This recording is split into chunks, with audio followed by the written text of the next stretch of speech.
The ballroom smelled like victory. A heavy mix of champagne and polished mahogany threaded through, with the faint tang of my father's cologne resting in the air like a subtle reminder of legacy. I raised my glass just as Roman's baritone voice carried over the mic. "To my soulmate," he said, "the one who helped build everything beside me." I felt the warmth of pride flood my chest as I met Amara's eyes.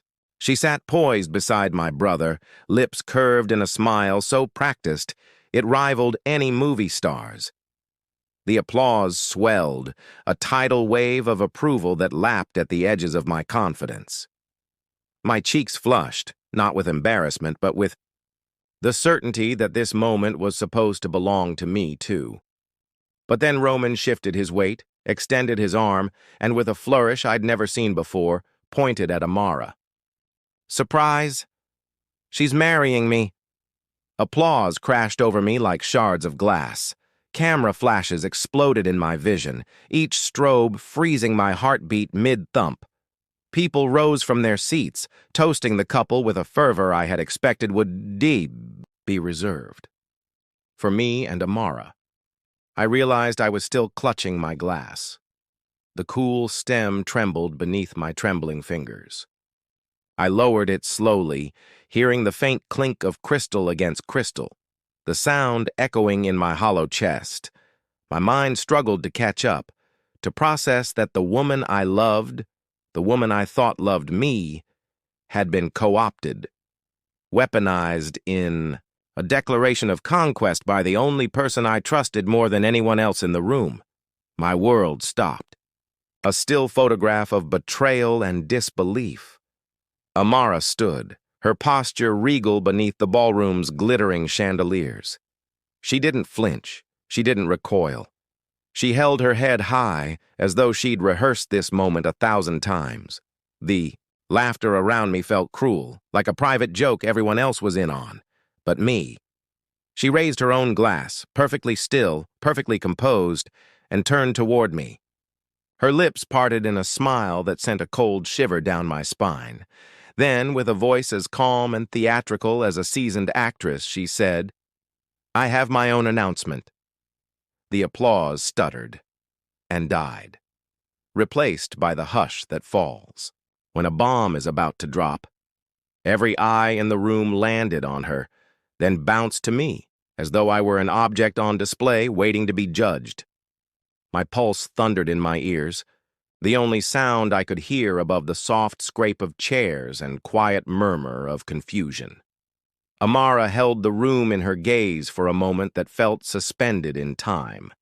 Then she tilted her chin, her smile sharpening like a blade, and spoke words that cut deeper than any blow I could have anticipated. "Your inheritance. Your company shares. You signed them over 3 weeks ago. Remember?" Heat surged through me, a wildfire of anger, panic, and grief. I tasted bitterness on my tongue, metallic and bright. My breath caught as memories flooded back. Late nights by my hospital bed. Delirium clouding my thoughts. My hand forced to sign stacks of documents under the guise of refinancing property. Her voice echoed that deceit, each syllable a confirmation of the worst betrayal. Roman's laughter bubbled up, behind me, a triumphant sound that made my blood run cold. But when I turned to look at our mother, her expression had shifted, from surprise to something unreadable. Fear? Guilt? I couldn't tell. Her gaze flicked from Amara to me, and in that instant, I saw the fracture in her loyalties. The party that was meant to celebrate love, family, and prosperity had morphed into an execution of trust. Every face in the room felt like an actor in a play I didn't even know I was auditioning for. Glasses clinked in forced solidarity, meaningless echoes against the truth of their complicity. Realized then, they weren't just taking Amara, they were taking everything, my father's legacy, my future, my birthright, my very identity. The framed photographs lining the walls, the oversized floral arrangements dripping with orchids and lilies, even the golden fork pressed into my trembling fingers, all of it felt grotesque. A staged backdrop for my ruin. My palms went slick with sweat as the weight of their conspiracy settled on my shoulders. I swallowed hard, tasting salt and humiliation. The room continued to revolve, a carousel of smug faces and amused onlookers, oblivious or indifferent to the pain they inflicted. And then, as if performing some final act of cruelty, Amara raised her glass again. Her eyes never left mine. "To new beginnings," she said. The words rang in my ears, hollow and mocking. I lowered my gaze and watched the lascivious sparkle in the champagne catch the light, each bubble a tiny mirror, reflecting my shattered world.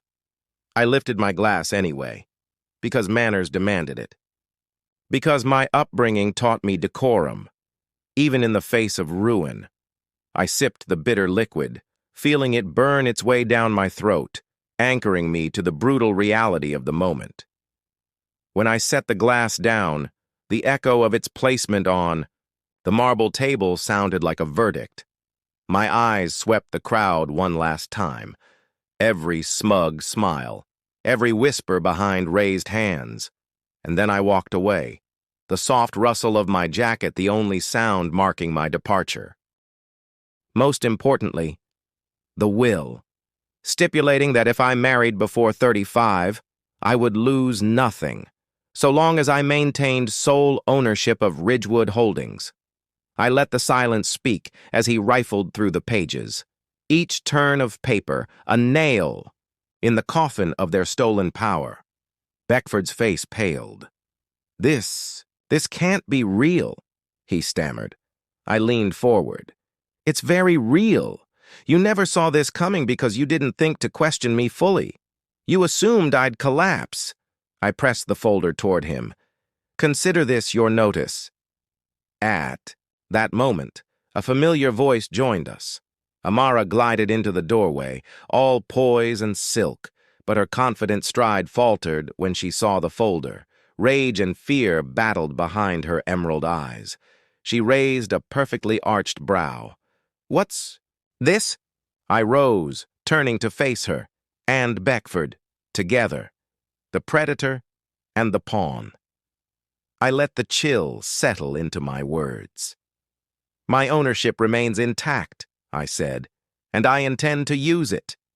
Their coup had been calculated for weeks, months, even, but so had my counterstrike. "You'll reinstate my access immediately," I continued, "or I'll file for a restraining order, breach of trust."